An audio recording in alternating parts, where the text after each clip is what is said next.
Pessoal, do professor Douglas Prado falando, e agora o tema dessa aula é mediação de conflitos. Vamos lá?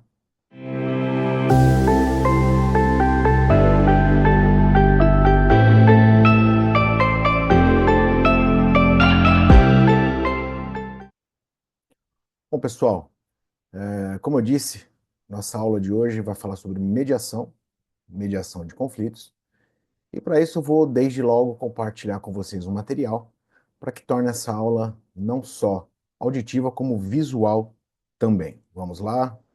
Tema de hoje, pessoal, mediação de conflitos. Começando com uma definição, é sempre muito importante a gente começar com uma definição. Essa é uma definição feita por mim mesmo, professor Douglas Prado, abrangendo talvez as melhores doutrinas, não só brasileiras como internacionais. E o que a gente deve se ater a esse conceito, essa definição, é que a mediação faz parte de um sistema de solução de controvérsias, como a conciliação, a arbitragem, negociação, dentre tantos outros, né? É, a mediação pode ser utilizada tanto no âmbito judicial quanto privado, né? E esse é um ponto, já começo aí um destaque para vocês, a flexibilidade procedimental. Apesar da mediação ter essa flexibilidade, a gente vai discutir ela mais para frente, a mediação também tem etapas sistemáticas, etapas que a gente deve cumprir, né? Mas sempre primando pela flexibilidade no cumprimento dessas etapas. No Brasil, o mediador tem que ser capacitado, tem que ter um curso de formação em mediação, tanto para atuar na área privada, quanto para atuar na área, na área judicial, né? Então, essa capacitação é extremamente importante. Isso está previsto, essa capacitação está previsto nos artigos 9º e 11 da Lei Brasileira de Mediação, a Lei 11.340. Então, o mediador tem que ser capacitado, tem que ter um curso de formação para atuar tanto no âmbito privado como no âmbito judicial com mediação. A regulação do âmbito judicial é feita pelo próprio Poder Judiciário e pelo Conselho Nacional de Justiça, e das câmaras privadas, do setor privado, é feita a regulação sobre essa capacitação pelas empresas especializadas em gerenciamento de controvérsias. A mediação, senhores, ela tem o intuito de restabelecer, fomentar, reconectar as pessoas através da comunicação, né? Muitas vezes a comunicação está dilacerada, está interrompida, está com ruídos, e isso provoca, né? Isso é um prato cheio para a produção de conflitos, né?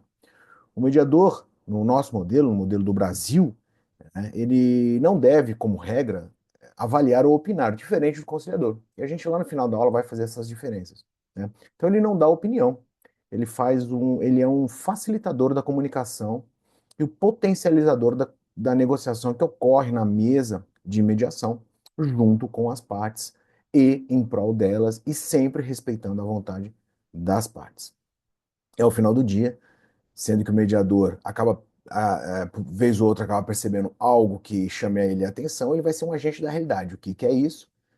É perguntar, né? Utilizar uma das ferramentas da comunicação, perguntar para as pessoas se aquilo que elas estão acordando, se aquilo que elas desejam, vai ser possível de ser executado, alguma coisa nesse sentido, para que esclareça as pessoas, sem, como eu disse, oferecer qualquer tipo de opinião ou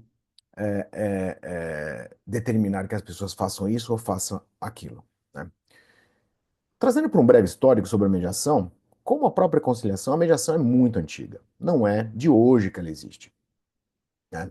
A gente pode levar para Roma antiga, para a Grécia, para o Antigo Oriente, onde os pensadores, os filósofos, as pessoas responsáveis naquela época primavam, né, seja por a ausência de um poder estatal mais proeminente para resolver conflitos, ou seja, mesmo para utilizar uma maneira mais estratégica e inteligente de resolver controvérsias, esses meios, né, consensuais de resolver problemas, né?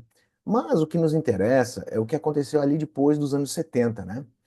Que a mediação ela passou a ser, tanto a negociação como a mediação passou a ser abordada de uma forma muito mais técnica, como uma metodologia de resolução de conflitos, principalmente depois que nos Estados Unidos, na Universidade de Harvard, surge, né, essa escola de negociação baseado em alguns critérios, né? Isso vocês podem ver na nossa aula de negociação, no nosso canal. Vocês podem acessar e ver a nossa aula de negociação, mas utilizando alguns critérios desenvolvidos por Harvard e mais, né? O sistema multiportas é instituído, incluído no dia a dia dos estados americanos como forma produtiva de resolver controvérsias, né? Não só o Poder Judiciário, mas outras formas mais produtivas, consensuais, inteligentes e estratégicas de resolver controvérsias. Então, o que nos interessa é do que acontece dos anos 70 para frente, que acaba mudando o modo de pensar, principalmente ali depois que o professor Frank Sander traz a ideia, ali em 74, ali mais ou menos, a ideia do tribunal multiportas, sobre essa forma de resolver conflitos, não só com uma via, mas com multivias de resolver esses problemas. Trazendo para o nosso país, a nossa Constituição de 88, de 1988, a atual vigente Constituição, a nossa Carta Magna, a nossa Carta Cidadã, inclina em seu preâmbulo mesmo que as controvérsias devam ser resolvidas de forma pacífica, né? Principalmente e primordialmente. Só que, infelizmente, isso acaba não acontecendo, né? Como nós temos um poder judiciário muito forte, né, em um estado em que um dos tripés dos poderes é o poder judiciário, o cidadão culturalmente se inclina a resolver as questões através de uma imposição de uma sentença judicial para que determine que a outra pessoa que perdeu ou que deva cumprir uma obrigação o faça. Né? Em 90, mais ou menos, o governo federal tinha uma intenção de inserir a mediação na seara trabalhista, mas a mediação começou a se fixar mais na seara privada, se afastando um pouco do poder público, mesmo com as inúmeras tentativas, como, por exemplo, em 95, a Câmara de Mediação e Arbitragem da Federação das Indústrias, alguns exemplos que a gente pode dar de inúmeras tentativas. O que tem que ficar claro é que a mediação no campo privado, ela funcionou, funciona e continua funcionando e vai funcionar muito independente do poder público e muito antes, daqui a pouco a gente vai determinar um marco conceitual legal, mas muito antes a mediação privada, muito por contratos internacionais e mais ainda fomentada depois da época da abertura do nosso mercado para produtos internacionais, muitos contratos vinham com cláusulas muitas vezes escalonadas de arbitragem e mediação, e a mediação teve esse fomento, privada, né, extrajudicial, teve esse crescimento independente do poder público. Na seara pública, acaba-se por surgir a mediação como algo, como uma política pública, ou como algo muito mais falado, ali em 2010, como a gente já vai falar. Tá? Uma curiosidade. Tudo isso que eu acabei de falar sobre as câmaras privadas vem nesta curiosidade que eu vou falar. Por que a mediação está sempre ligada à arbitragem, a arbitragem está sempre ligada à mediação? Nas câmaras de mediação e arbitragem no campo privado, né? No campo privado. Por quê? Justamente porque eu falei, as câmaras elas se formam para resolver essas duas questões. Muitas vezes, dentro de um procedimento arbitral, pode haver uma mediação, ou antes de um procedimento arbitral, ter a mediação. Então é mais ou menos barba, cabelo e bigode. Você resolve tudo na Câmara oferecendo esses serviços de facilitação para quem procura ou para quem tem um contrato dizendo que a solução vai para a jurisdição privada e lá dentro você já pode resolver, tendo esse rol de mediadores, esse serviço de mediação nas câmaras privadas e também, apesar de serem métodos completamente diferentes, um é um método consensual, outro é um método heterocompositivo, onde tem uma imposição de decisão, a arbitragem, e convido vocês a assistirem a nossa aula de arbitragem aqui também, você tem essa ligação, essa proximidade da mediação com a arbitragem, da arbitragem com a mediação no campo privado, tá ok? Falando um pouco de legislações específicas e gerais, em 2010, 29 de novembro de 2010, o Conselho Nacional de Justiça promulga a Resolução 125 do próprio CNJ, que traz a política pública de tratamento adequado de conflitos de interesse no âmbito do Poder Judiciário. O que é isso? É trazer para dentro do Poder Judiciário o sistema multiportas, idealizado lá pelo professor Frank Sander em idos de 1974, nos Estados Unidos, o CNJ traz para a sistemática brasileira, revigorando a conciliação. Convido vocês também para ver a nossa aula de conciliação, que está no canal, revigorando a conciliação, muitas vezes uma conciliação muito protocolar, algo que sem estudo e profundidade, sem interesse muito nas partes, mas muitas vezes apenas para cumprir uma etapa, e trazendo a mediação, que é um sistema mais profundo, que busca os interesses e as necessidades das pessoas, que exige uma capacitação para quem atua com isso, para a nova sistemática dessa política pública, né? Então, ali de 2010 até mais ou menos 2015, houve esses ajustes, os tribunais pelo Brasil tiveram a inserção dos seus núcleos de mediação, conhecido como NUPEMEX, regionalmente os seus SEJUSCs, que é o Centro Judiciário de Solução de Conflitos de Cidadania, onde você pode praticar a mediação e a conciliação com pessoas capacitadas, treinadas pelos tribunais, né? E isso houve esse desenvolvimento. Mas a expectativa era muito maior do que acabou acontecendo, né? Então a gente teve uma necessidade de positivar a mediação, no sentido de que a resolução é apenas uma resolução. E ficou muito no âmbito, na verdade, público, né? No âmbito judicial. E os entes privados continuavam fazendo de uma maneira muito mais não sei se talvez a palavra fosse fechada, mas de uma maneira muito mais contratual, empresarial, as suas mediações, sem muita correlação com o que vinha acontecendo. Houve a necessidade, houve pensadores, né, doutrinadores e pessoas ligadas tanto à seara privada quanto à pública, viram a necessidade de positivar a mediação no Brasil. Projetos antigos tinham sido arquivados em tentativas anteriores de positivar a mediação no Brasil, mas em 2015, a Lei 13.140 surge como a lei de mediação no Brasil, trazendo, né, a mediação privada e a judicial e definindo parâmetros de sua utilização, abrangência, os facilitadores, as suas capacitações, etc., dentre outros contornos, trazendo talvez uma segurança jurídica ou incluindo a mediação com uma segurança jurídica para estimular que as pessoas vão à mediação, as pessoas irem à mediação, as pessoas terem vontade de estar em uma mediação, tentando, mais uma vez, botar à frente, né, esse rompimento de um paradigma em pensar que a solução adjudicada, a solução somente do Poder Judiciário é a única que vale, e ali é a justiça, e não, na verdade, buscar a justiça é buscar uma solução, seja por que método for, e agora com a lei um método legal, um método previsto, um método positivado na sistemática legal brasileira.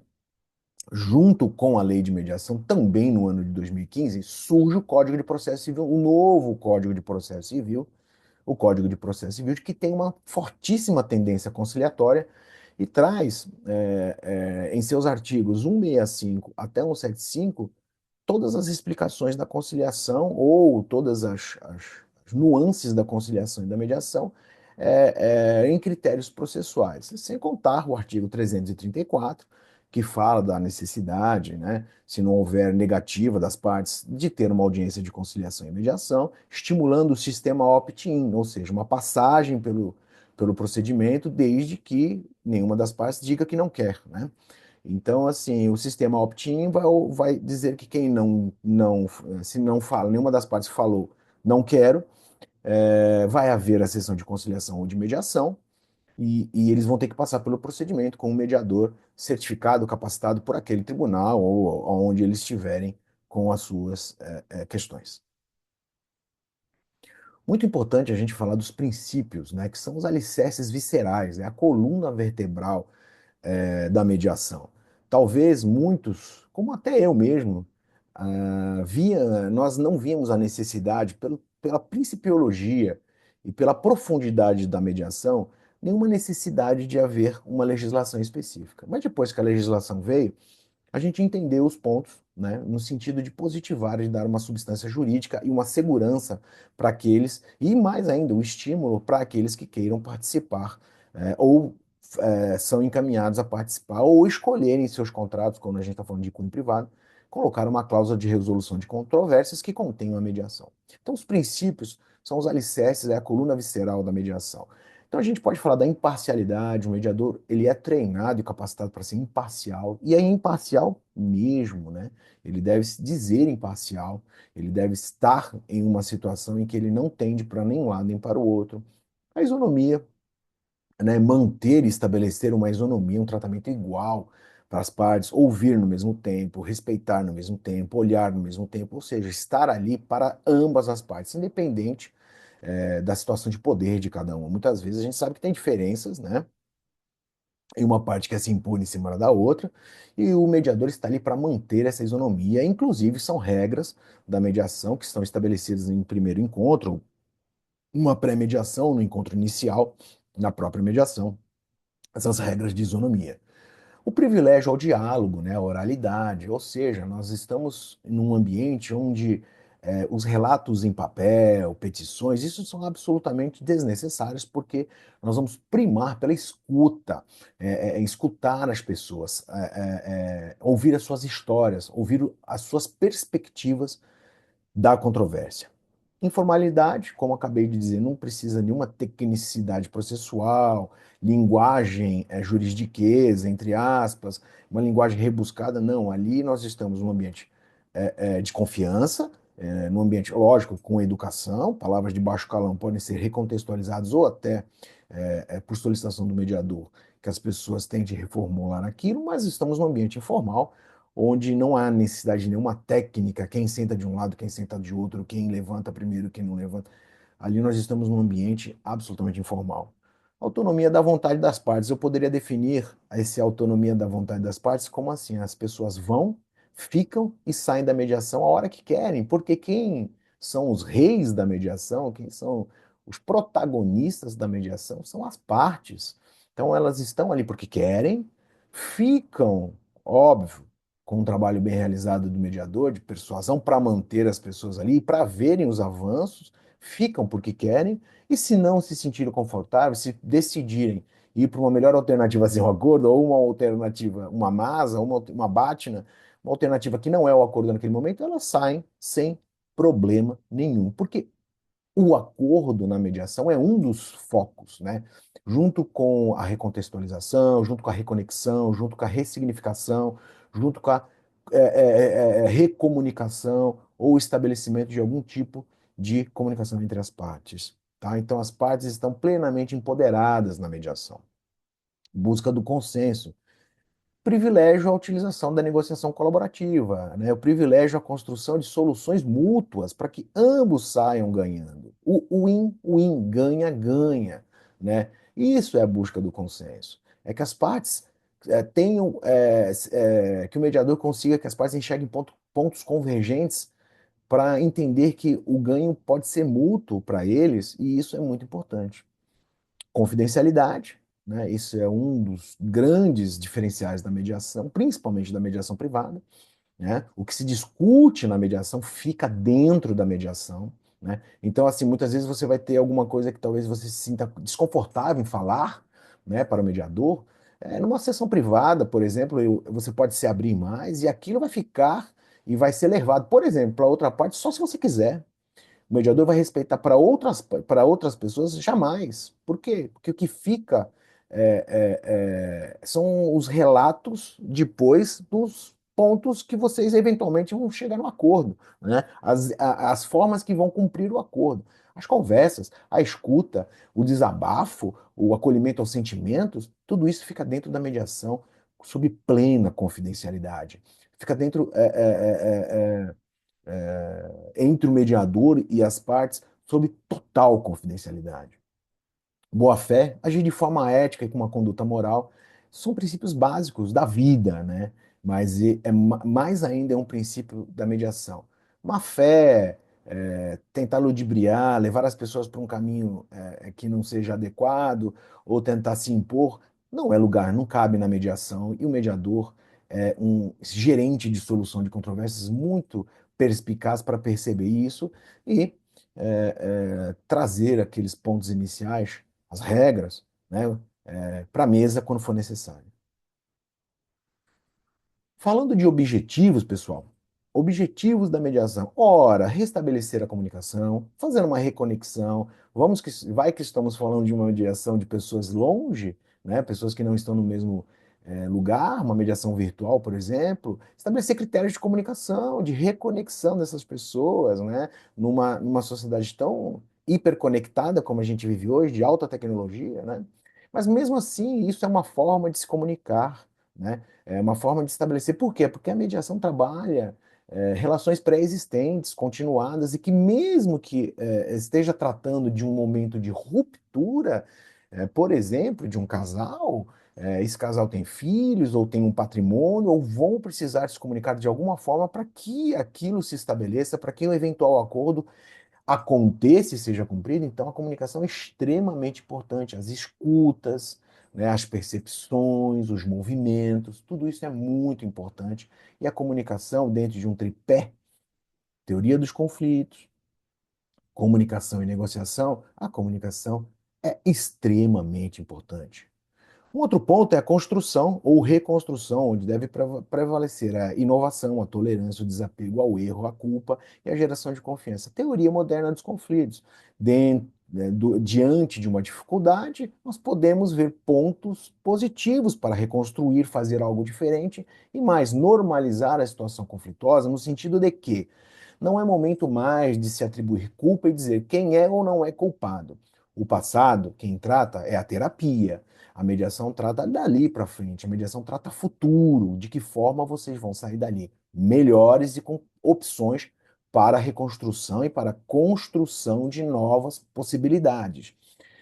Então, assim, essa construção, esse desapego, né, assim, de uma coisa que é muito natural e não é aqui falando que é simples, né, apontar o erro para o outro, né, não é a mediação, não é lugar para isso. A mediação é vamos resolver daqui para frente de que forma vocês vão estar, vão resolver essas questões. Porque até aqui vocês chegaram com essas questões. Vamos trabalhar de uma forma diferente daqui para frente? E aí vem a negociação, a busca dos interesses, né? E as necessidades, as posições, aquelas são. O que é uma posição? É aquilo que eu quero, né? Agora, os interesses e as necessidades é a forma de como eu vou buscar aquilo que eu quero. Então é mais profundo, dentro de. Lembrando ou pensando em um iceberg, né? É o que está mais debaixo da água, né?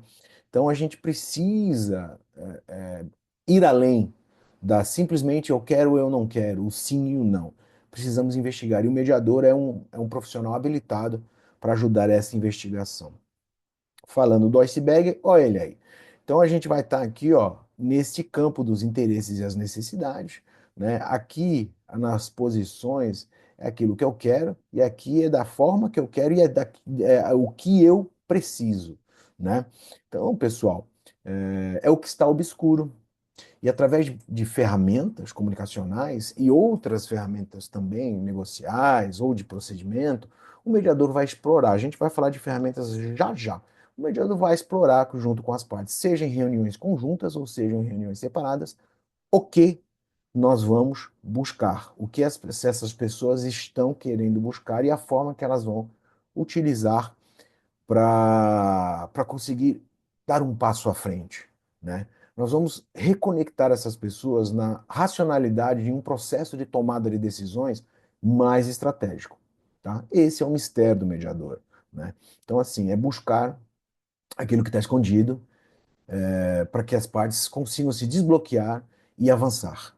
Isso acontece sempre? Claro que não. Pode haver momentos que as pessoas não estão maduras para decidir, ou não estão prontas para decidir, ou não estão habilitadas a estar em um processo de tomada de decisão autônomo e empoderado.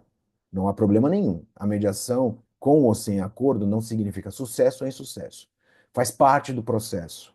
Faz parte do trabalho de um mediador ou da própria Instituto da Mediação trabalhar com as formas quando tem ou quando não tem acordo, né? O importante é que as pessoas saiam melhores da mediação. Isso é muito mais importante do que no momento fazer um acordo, porque às vezes a gente precisa de um tempinho a mais para elaborar um processo de tomada de decisões.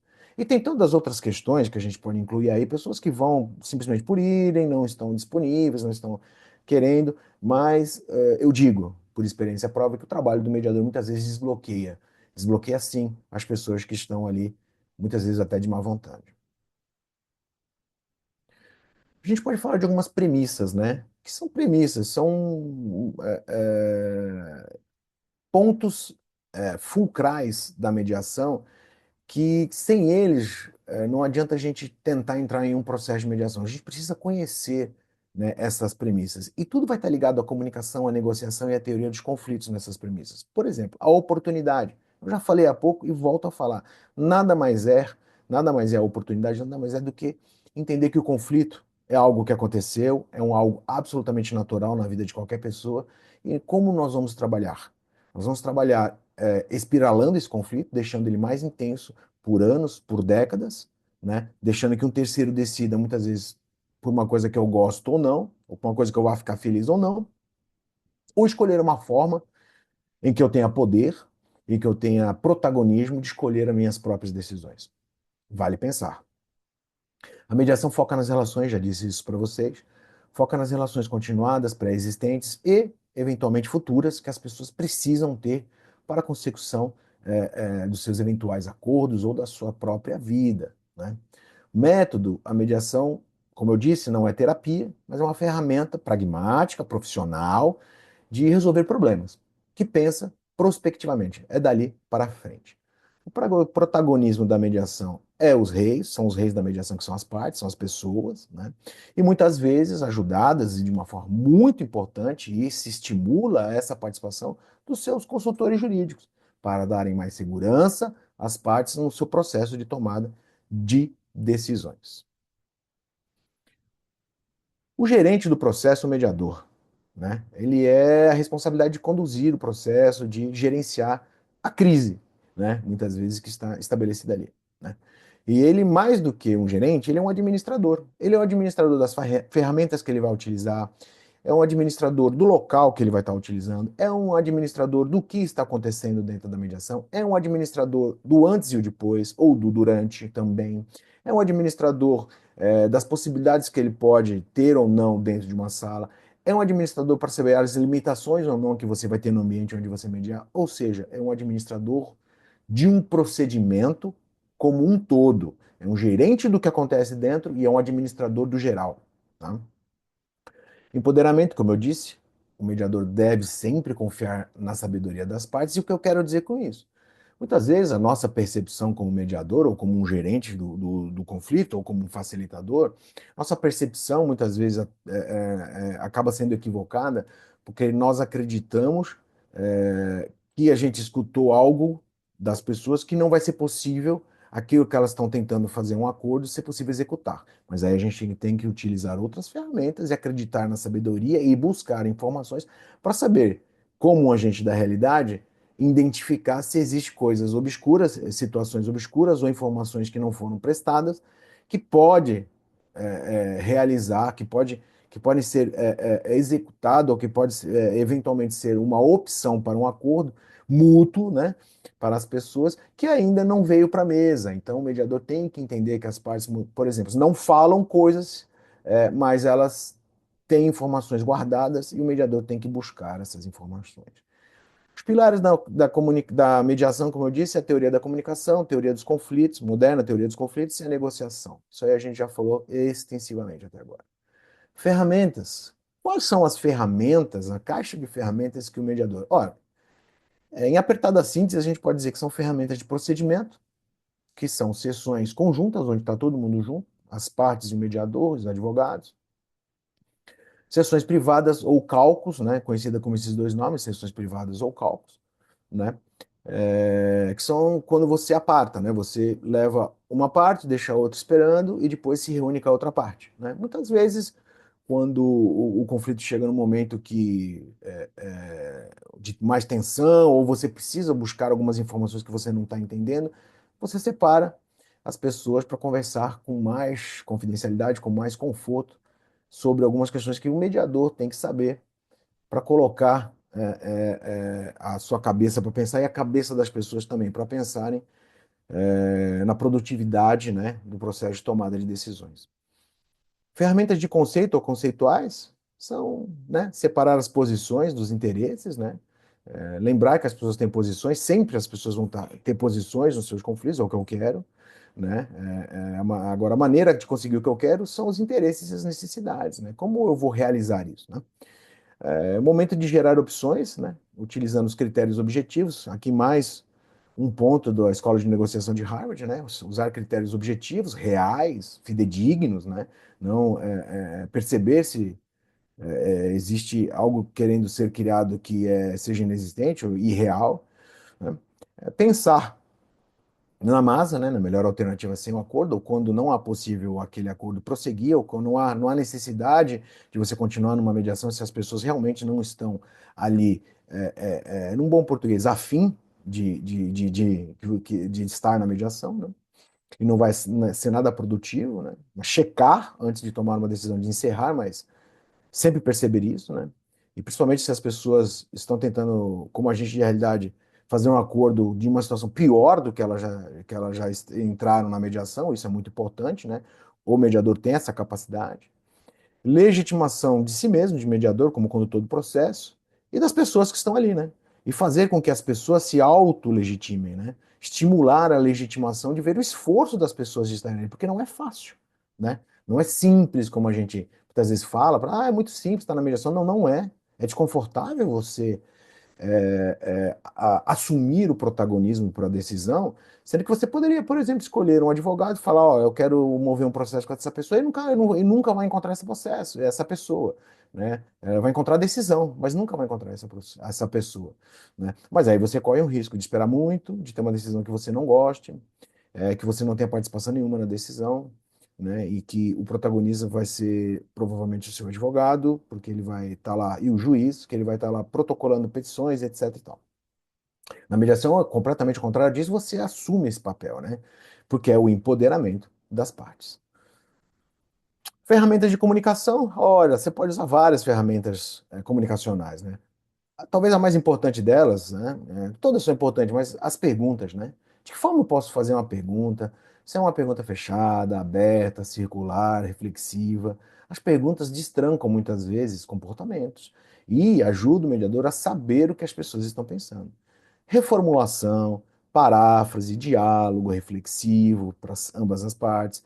A escutativa, né? O que é escutativa, né? Eu poderia dar várias definições aqui, mas eu gosto muito de uma, de que a escutativa, ela é ouvir mais interpretar. Então, o mediador tem que estar 100% focado e estimular que as partes que estão ouvindo, a outra parte que está ouvindo, anote, perceba, escute o que a pessoa está falando, para você entender o ponto de vista dela, entender a percepção dessa pessoa. Hum? Mas para o mediador é uma ferramenta extremamente importante, que é não só olhar, mas dar atenção com todos os sentidos naquilo que você está escutando, de forma verbal e não verbal. Acolhimento dos fatos e sentimentos, vez por outra, algumas questões sentimentais aparecem, algumas reações fisiológicas sentimentais aparecem, isso tem que ser acolhido, né? Tem que ser respeitado, tem que ser dado um tempo para as pessoas. Aqui não vou ensinar o trabalho do mediador para cada um, é apenas uma aula sobre o método, mas enfim, quem é mediador e está assistindo essa aula vai entender o que eu estou dizendo.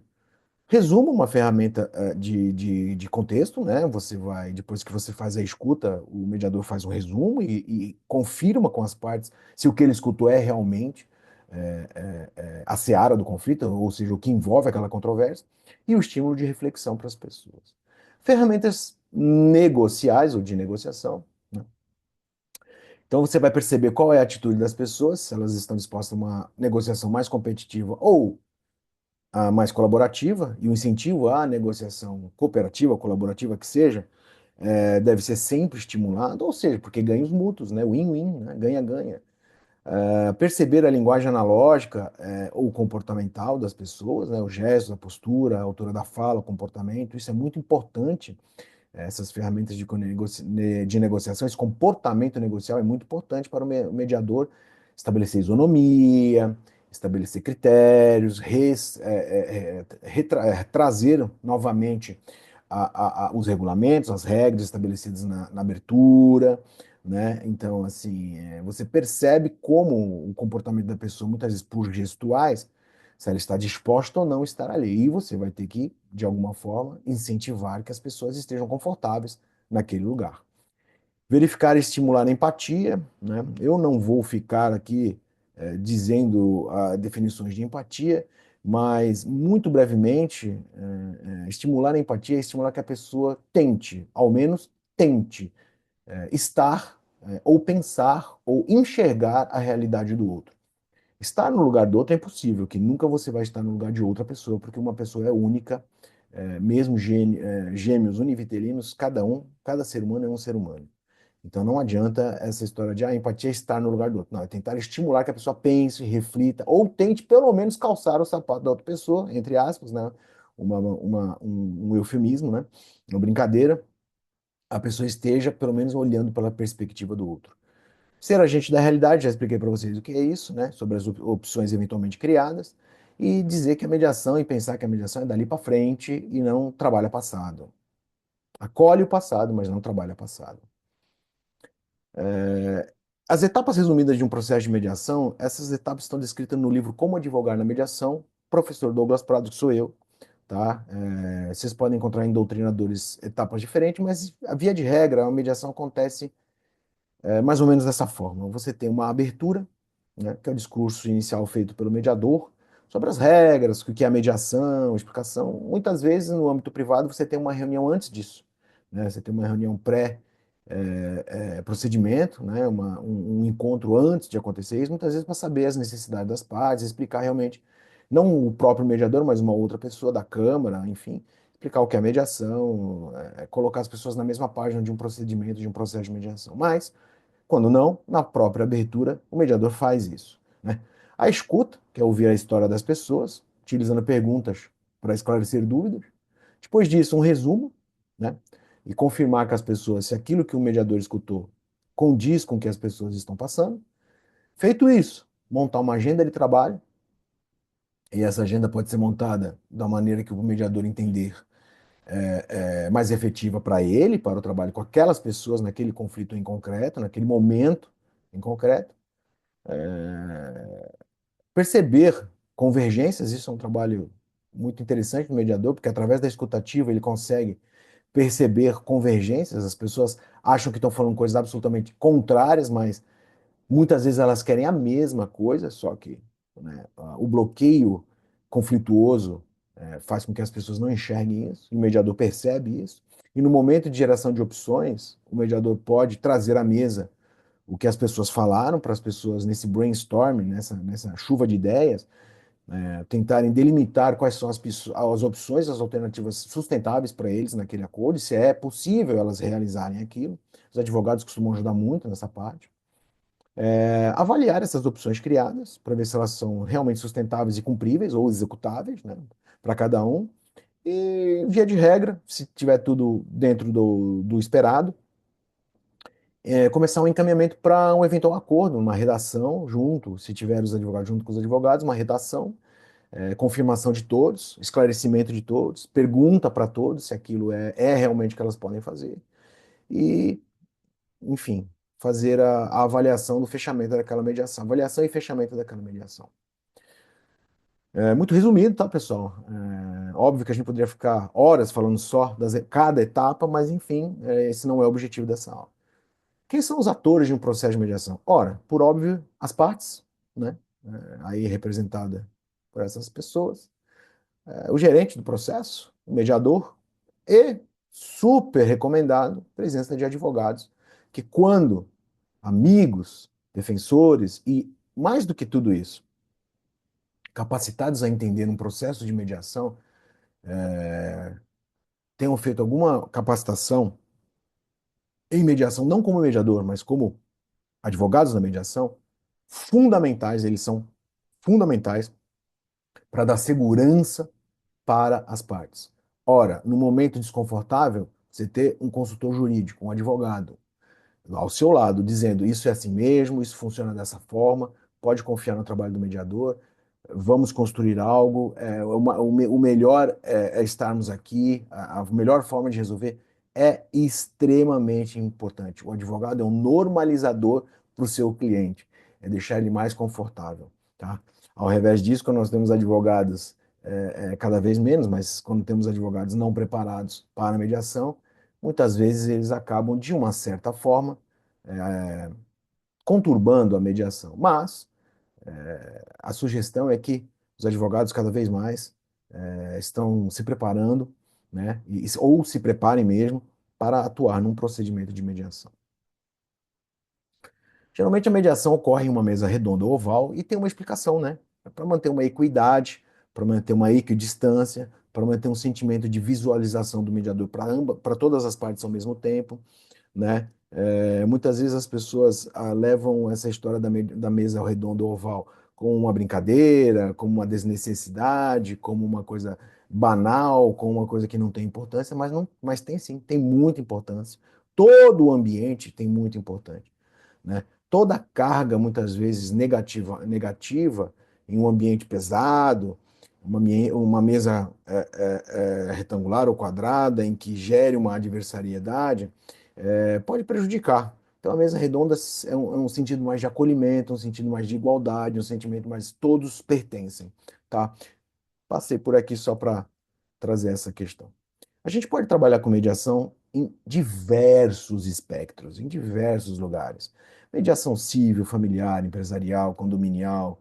Temos até a justiça restaurativa, ou como o CNJ chamava de mediação vítima-ofensor, mediação in company dentro das empresas, mediação escolar, mediação comunitária, onde tem relações continuadas, onde tem conflito, onde tem vontade de resolver através de um pensamento prospectivo, onde tem material humano, onde tem necessidade de reconexão, de recontextualização, de recomunicação, de ressignificação, a mediação cabe, tá? Então, assim, a mediação ela não tem limite, né, de estar numa seara conflituosa, tá? Desde que algumas características sejam observadas e ela seja produtiva para aquele contexto conflituoso.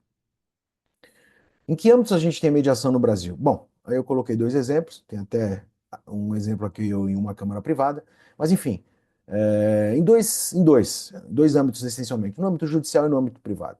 Tem características próprias, né? A mediação no âmbito judicial é feita de uma forma, dentro dos tribunais, no Sejusques, alguma coisa, ou virtualizada, alguma coisa conforme. Dessa forma, a mediação privada ela pode ser executada dentro de câmaras, né? Que a gente chama de mediação institucional, dentro de uma instituição, ou até ad hoc, mediadores altamente reconhecidos, ou mediadores que trabalham de forma particular, né, seja pessoa física ou pessoa jurídica, a gente chama de ad hoc, são contratados, desde que cumpram os requisitos da lei, são contratados pelas pessoas para resolver questões. Então, assim, no âmbito privado nós temos esse recorte institucional privado, muito embora institucional ainda seja uma maneira mais reconhecida de trabalhar com a mediação privada, mas o ad hoc, mediador independente, autônomo, também funciona bem.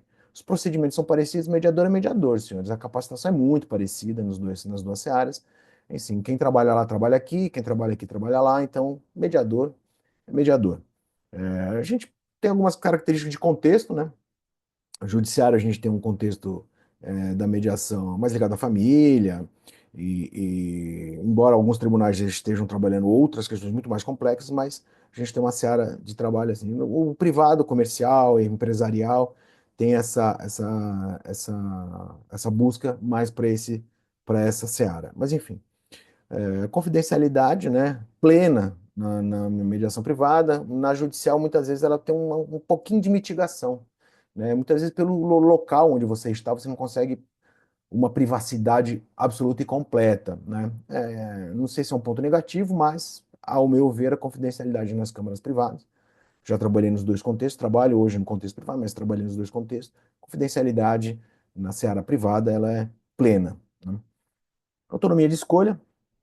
No judicial você não escolhe o mediador que vai fazer a mediação para você. É um sistema randômico daquela pessoa que vai estar ali disponível naquele dia, naquele horário. Já na privada, não, você escolhe o mediador, né? O primeiro ato de consenso das partes é a escolha do mediador, né? Então, assim, a mediação privada você tem plena escolha de quem vai fazer o gerenciamento do seu conflito. Complexidade hoje, a mediação judicial em alguns tribunais, ela está trabalhando questões muito complexas, né? Mas via de regra questões talvez um pouco menos complexas. Na mediação privada, você tem um trabalho muitas vezes de altíssima complexidade, multipartes, muitas pessoas envolvidas, Mas, como eu disse, faço esse recorte, a mediação judicial em alguns tribunais vem trabalhando em questões extremamente complexas, com recuperação de empresa, recuperação judicial, essa coisa toda.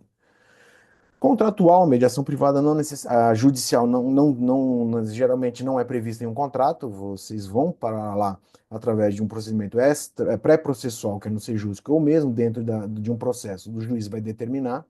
Então não tem um contrato dizendo, ó, escolhi a mediação. Já na mediação privada, via de regra, já tem um contrato prevendo, né? É uma cláusula antecedente ao conflito. Como eu disse aqui, a questão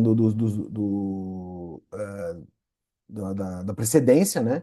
Acabei de dizer, e os custos, né? A judicial, hoje, em alguns tribunais, ou um grande número de tribunais, você tem, quem tem capacidade financeira não tá abarcado pela a gratuidade da justiça. Eu tenho capacidade financeira, paga os honorários para o mediador, né? Mas são só os honorários, geralmente uma sessão, duas no máximo. Muitas vezes o sistema virtualizado, aquela coisa toda. Na mediação privada, não, são custos envolvidos de acordo com a Câmara, e quando você for fazer uma cláusula, aí vai uma sugestão, uma cláusula predecedente, uma cláusula antecedente ao conflito, que preveja que se houver algum problema na execução daquele contrato, ou coisa que o valha, você vai escolher a mediação, explore a Câmara que você está escolhendo, né, para ver as custas, tabela de custas, quanto vai pagar os honorários do mediador. Os custos são diferentes. Geralmente a mediação privada tem um custo diferente da mediação judicial. Falando agora especificamente para os advogados, senhores, as habilidades que o advogado moderno deve ter, principalmente em métodos de solução de conflitos, além do poder judiciário, é entender a teoria dos conflitos, a comunicação, né? Essa comunicação assertiva, efetiva e técnicas de negociação. Por isso que eu faço sempre o recorte de que os advogados, os novos advogados devem, se não tem essa disciplina na sua formação nas faculdades, que devam estudar advocacia na mediação, alguma coisa nesse sentido, ou devam pelo menos ler como trabalhar como advogado em uma mediação para adquirir, mesmo que de forma teórica, algumas habilidades e entender que ele está ali em prol do seu cliente, né? E fazer o melhor trabalho possível para o seu cliente. Não vou ficar aqui dizendo o que o advogado tem ou não que fazer, mas eu estou dizendo que são sugestões para uma melhor advocacia, uma advocacia moderna, multimodal, pensando em diversas habilidades, soft skills para os advogados. As habilidades hard skills, a lei, a teoria, os advogados sabem. Os soft skills é que precisa ter um fomento da nova classe da advocacia. Temos uma sociedade evoluindo. E esses soft skills, senhores, mais uma vez eu falo, são extremamente importantes. O advogado hoje, ele é mais do que um simples e deve ser, né? Tem muitos que ainda são, mas devem ser arquitetos de solução de controvérsias. São engenheiros de construção de soluções para os seus clientes, né? O advogado, ele é um gestor estratégico do que acontece para o seu cliente, né? Não só, e na vida dele mesmo. Eu vou escolher ter uma recompensação financeira pelo meu trabalho mais rápido ou mais devagar? Eu vou fazer um contrato que eu possa ser que eu receba ou possa ser que eu não receba. Eu vou tratar o meu cliente para levá-lo sempre para o mesmo caminho ou vou fazer algo diferente? Porque lembre, se você sempre fizer a mesma coisa, você vai obter sempre os mesmos resultados. Então, e a inovação? Algo diferente. Eu não tenho capacidade, mas eu posso chamar alguém que tenha, eu posso fazer parcerias. Eu sou um gestor estratégico de problemas. O advogado não nada mais é do que um gestor estratégico de problema e é um arquiteto de criar soluções, né? E dentro da mediação, extremamente importante, eu altamente recomendo a presença dos advogados na mediação e na própria conciliação como um garantidor de proceitos legais, porque ele vai normalizar e vai estabelecer confiança para o processo de tomada de decisão do seu próprio cliente. Uma pequena diferenciação entre conciliação e mediação, porque no Brasil muitas vezes se confundem o que é um e o que é outro, mas muito rapidamente que a gente pode falar do trabalho das duas pessoas, o conciliador e o mediador. O conciliador trabalha numa profundidade de estudo das pessoas do problema mais rasa, focando nas posições, quantidade de ferramentas que ele utiliza, pelo pouquíssimo tempo que ele tem de trabalho, são poucas, né? Não que ele não saiba, mas são poucas, ele não tem tempo, né?